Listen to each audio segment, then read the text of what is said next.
Assalamualaikum warahmatullahi ta'ala wabarakatuh.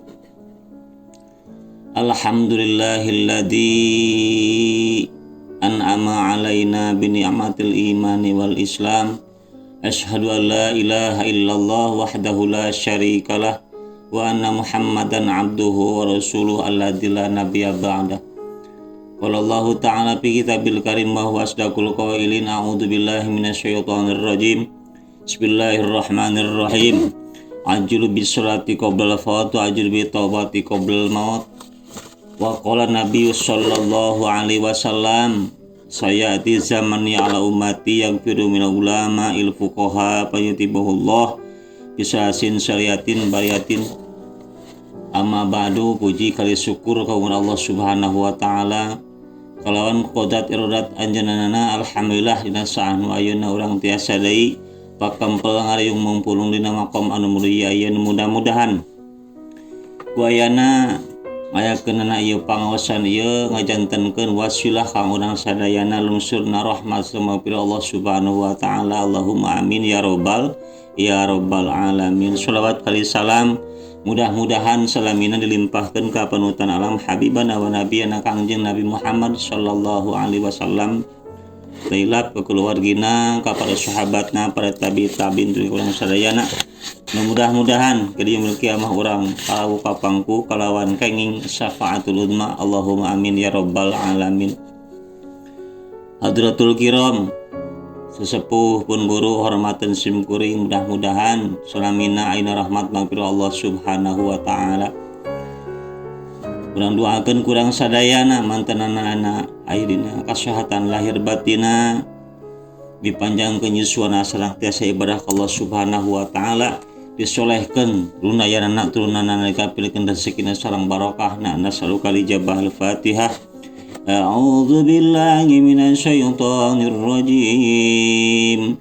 Bismillahirrahmanirrahim. Alhamdulillahi rabbil alamin. Arrahmanir rahim. Maliki yaumiddin. Iyyaka na'budu wa iyyaka nasta'in. Ihdinas siratal mustaqim. Siratal ladzina an'amta 'alaihim ghairil maghdubi 'alaihim waladdallin. Shadaqallahul azim. Wa shadaqallahul karim. Nahnu dzalika minasyahidin wasyakin walhamdulillahi rabbil alamin.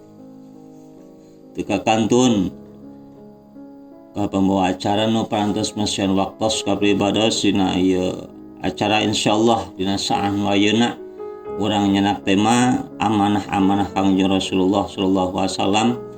Suruh Kangjeng Rasulullah, sayati zamani ala ummati yang firu minal ulama wal fuqaha fayutirahumullah. Tilu perkara cek Kangjeng Rasul bakal datang ka umat kami moal bisa dipungkir deui karaos kurang sadayana dina waktos nu ayeuna dina saan nu ayeuna keur karendapan ku urang sakumaha anu pidawuh Kangjeng Rasulullah tangtus bakal karaos ku umatna. Sabab cariyosan Kangjeng Rasulullah teu aya deui cariyosan anu bohong benten sareng urang. Sabab Rasulullah mah kasipatan ku sifat anu opat sidik amanah tabligh patunah. Ukituna insyaallah dina saan nu ayeuna dina acara kultum bieu panginten dina badan rangkeun tina perkawis sakumaha usaha Kangjeng Rasulullah sallallahu alaihi wasallam bakal datang ka umat kami tilu perkara. Hiji, yarfa'ullah barakatihim min kasbihim. Seueur jalma nu malian rezeki na masihan kipayah seueur artos tapi tanpa barokah. Intina naon margina? Margi zaman kiwari. Di zaman kiwari seueur jalma anu pasihan ku Allah subhanahu wa ta'ala dipasihan rezeki ku Allah sakilat panas syukuran. Syukur nikmat utamina nikmat iman sareng Islam anu dipasikeun ka urang sadayana. Nikmat iman jeung Islam teh mah bisa dijual belikeun. Laras kitu laras. Moal tiasa dijual beli dijual belikan hidayah taufik ti Allah mah bisa digantian ku artos sabab eta mah kanyanya kadeueuh ti Gusti Allah. Sadaina manusia ge dipasihan hidayah mangan taufik anu teu dipasihan mah naon margina margi taufik mah eta mah kanyaah ti Gusti Allah. Alhamdulillah nasaan wayuna urang masih kene percanten ku Allah dipasieun hidayah sareng taufik pituduh ku Allah pikanyaah taufik ti Allah mangga urang sami-sami laksanakeun. Naon margina sok sanaos urang ayeuna lalawora dina ibadah bilih naon tah bilih surkang jeung Rasulullah sallallahu alaihi wasallam sing ingat ka umat kami mengpeung urang masih keneh dipasihan yuswa mengpeung masih keneh pasihan usia dipercantan ku Allah pek laksanakeun 5 perkara samemeh datang 5 perkara iktanim khomsan qabla khomsin. Ingat jika jeung Rasul ka umat kami bakal datang ke umat kami 5 perkara sampai datang 5 perkara hiji sababaka qobla haromika urang teh keur ngalaksanakeun ibadah ka Allah sok sanajan bari cariwura meungpeung ora samemeh kolot pokna teh budak ora lamun diajakan ibadah keun we da masih keneh ngora keneh kumaha tuh pokna teh cek paripaos siniran megeuning ayeuna kelapa muda kupas-kupasin kelapa tua tinggal batoknya lagi muda puas-puasin sudah tua tinggal bongkoknya eta teh naon eta teh babasaan wungkul da hanjakal mah teu aya anu ti heula pasti bakal paneuri hanjakal baheula keur ngora usia teh dipake maksiat dipake batolah itu dipake ibadah tah ku kituna mengpeung urang masih keneh dipasihan usia ku Allah dipercantenkeun ku Allah mangga urang soson-soson pastabikul khairat berlomba-lomba di dalam kebaikan kitanya di dalam kebaikan geus dicontohan ku Kangjeng Rasulullah sallallahu alaihi wasallam geuningnya ke sahabat Kangjeng Rasulullah terus dicontohan ku para alimil ulama terus dicarontohan kantun naonah kantun pelaksanaan ada teu salit di mana-mana pangaosan di mana-mana dina TV mah mingonanana sasihanana tapi kunaon jalma pakon panger anger anu tukang ngawadukeun batur tukang upat batur masih keneh tukang upat naon margi dina waktu pangaosanana kadang-kadang kur angkatna wungkul lamun kana sasihan kur angkatna wungkul we lamun teu mangkat teh era ku tatangga kedah kumaha tuh kedahna teh seja ibadah mardotilah nu dipikaridho ku Gusti Allah urang mah tujuan teh eta nyuprih ilmu namina nyuprih ilmu teh miceun kabodohan diganti ku kanyaho atanapi ku katerang teh namina eta nyuprih ilmu milarian ilmu kan wajib laras wajib nyuplih ilmu teh minal mahdi ilalah di timiti gubrag kalang dunya urang debika sakaratil maut maka diwajibkeun keur jalma nyuplih ilmu. Hadirin kaum muslimin rahimakumullah hiji tah sing emut saur Kangjeng Rasulullah nu kadua wasihataka qabla sakomika mengpeung sehat mengpeung cager mengpeung urang masih keneh dipasihan kesehatan hayu urang berbondong-bondong ngalaksanakeun perintah Gusti Allah ulah ngan sakur naon tah kur ngeusian teh patuangan wungkul kedahna kana kumaha tuh eusian jasmani sareng rohani nak jasmani mah dilebatanana teh kucai kutuangan sareng leuteung tapi rohani nah kapangaosan geuning sok ayeuna sholawatannya ibu-ibu sekalian hari ini pengajian jangan sampai kelupaan sabab itu kewajiban daras sabab eta teh kewajiban urang sadayana nyupri ilmu ulah aya paripaos bosan nah gitunya ulah paya paripaos bosan nyupri ilmu teh Sing emut sabab teh sakali deui kawajiban mengpeung masih keneh dipasihan kasehatan ku Allah Subhanahu wa taala. Wih kanu tadi surkanjeng Rasulullah sallallahu alaihi wasallam lamun jalma geus tinggal syukur datang kakufuran bakal dipikeun barokahna bakal moal kenging barokah sok sanaos artosna seueur padipaos sepuh maka pungkur geuningna saeutik mahi loba nyesa padahal mah sanes kitu saeutik mahi loba walatra lamun nyesa mah buruk anu akhirna kumaha dipikeun contoh tatangga beunghar. Nah, tatangga beunghar sagara aya tuangeunana leuteunana seueur margi koret ka tatangga tangtos dilebetkeun kana kulkas daripada tuang kalah buruk tungtungna teh dipikeun mubadir eta teh baturna setan naudzubillah summa naudzubillahi min dalik kedahna kumaha tuh leuteun tuangeun pami aya sok pasihkeun ka tatangi sabab eta teh kawajiban tatangi jeung tatang lamun hayang ku Allah tina kasabna dipasihan barokah ku Allah dipasihan nikmat ti Allah sabab sakumaha janji Allah dina Al-Qur'an pantos jelas a'udzu billahi minasy syaithanir rajim bismillahirrahmanirrahim la in syakartum lazidannakum wa la in kafartum inna adzabi lasyadid. Subhanallah. Surah Allah Subhanahu wa taala sing sajalma dipasihan nikmat tangtos bakal ditambih-tambih kanikmatanana sabalikna sing sajalma anu poho karena syukuran hilap karena syukuran tangtos bakal kumaha tunggu azab Allah inna adzabi bila sadid bakal dipasihan azab anu kasida banget naudzubillah summa naudzubillah min dalik.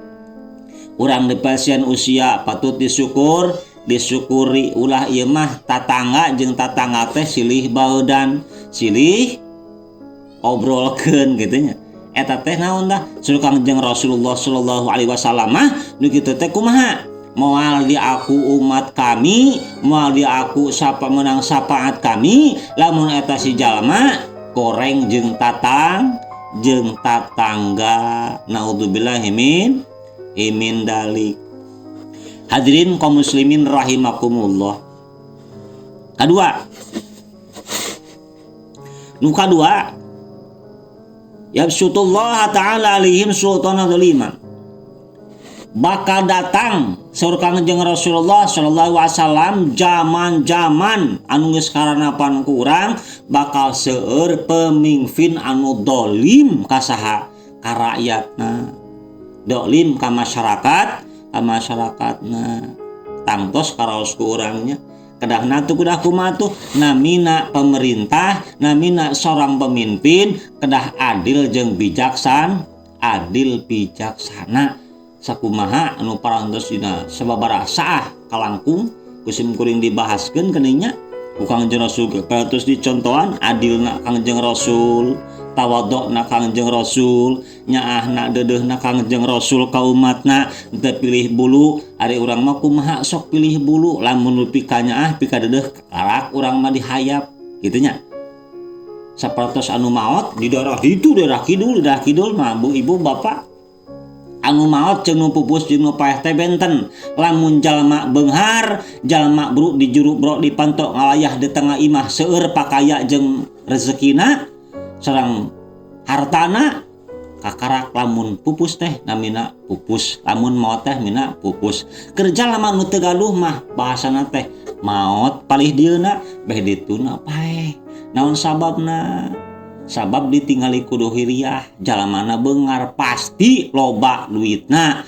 pasti lamun urang milu iki cibung teh meunah amplop ujung-ujungna teh naon tah lain lillahi ta'ala upami urang segala perkara dilaksanakeun pek niatan dina manah sejak lillahi ta'ala saja mardotillah tulung tinulung jeung sasama manusia.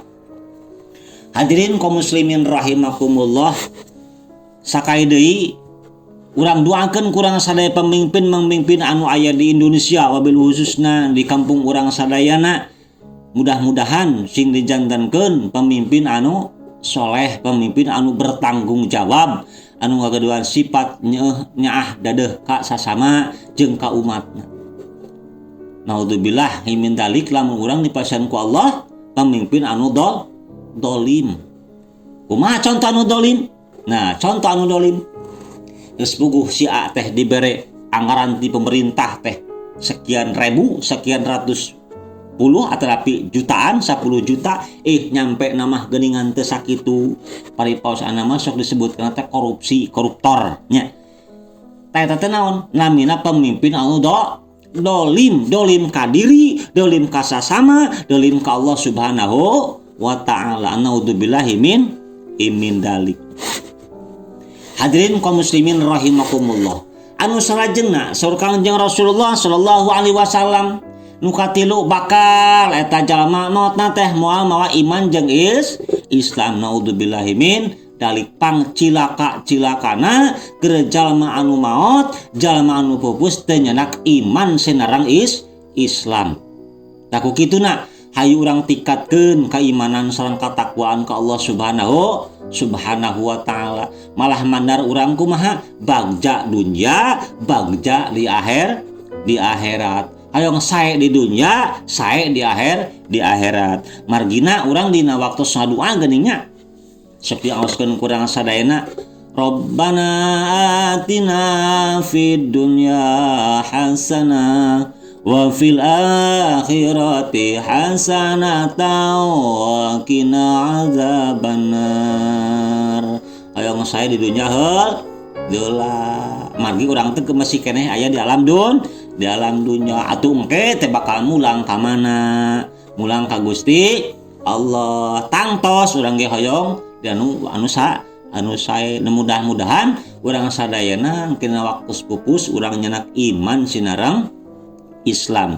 Nah geuning bisa kitu jalma anu mau iman jeung Islam, tah eta teh jalma anu sok hilat pada syukur nikmat anu parantos dipasihkeun ku Gusti Allah. Dah kumaha tuh mangpang mengpeng masih kena dipasieun usia hayu urang laksanakeun parentah Allah tebihan cegahan Allah. Contona saperti salat. Sakumaha anu tadi patos jangaoskeun a'udzubillahi minasyaitonir rajim. Bismillahirrahmanirrahim. Ajlu bisolati qoblal paut. Buru-buru rek laksanakeun salat lamun geus datang waktu salat. Bisi kabujeng naon tah? Qoblal maot samemeh maot. Bisi kaburu datang ajal. Naon margina? Margi ajal teu aya nu terang. Teu aya nu terang. Karena ajal manusia jodoh pati bagja cilaka eta mah kagungan Gusti Allah. Kitunya, nah urang masuk naon tah ngalaksanakeun ibadah, ngalaksanakeun salat, ngalaksanakeun pangaosan, sok aya paripaos kusala. Laras kitu laras. Sok kusala paripaos tepurun paripaos engke paripaos sakedeung deui. Ajal Allah nu ngatur. Bilih kabujeng naon tah? Kabujeng dongkap ajal tekanyahoan. Idza jaa ajaluhum la yastakhiruna sa'atan wa la yastakdimun. Sakejap ibu bapak hadirin kaum muslimin rahimakumullah, di mana geus datang ajal mau anu terangeun mah bisa dibalikan deui lok bangkong. Dina waktu selok bangkong tadi dieu nya masih keneh dipasieun kesempatan ku Allah, piwarang eling ka Allah, pek geura tobat beungpeung masih keneh pasieun waktos. Kerlok bangkong di dieu geus nepi kana tenggorokan. Kabayang beureun ku urang ibu bapak hadirin kaum muslimin rahimakumullah, dina waktu dicabut ruh ku Allah Subhanahu wa ta'ala, minta kesempatan ke Allah. Ya Allah, abdi pasihan waktu saja menit abdi bade naon tah, bade nyudakohkeun rezeki abdi, bade nyakohkeun harta banda abdi. Cek Allah, la yastahilun saat walaupun sakejap teu tiasa hoyahna. Naon margina? Margi geus saep kontrakan. saya kontrakanana kirang kumaha ku Allah diberang-berang kalam dunya masih kena dipasieun kesempatan dugi ka pupusna. Nah atuh dipasieun usia teh angokana ibadah kita ras kedahna kumaha tuh saur kamari saur tadi nu kapangker kedah kumaha patut syukuran anu pantes dipasieun ku Gusti Allah syukur nikmat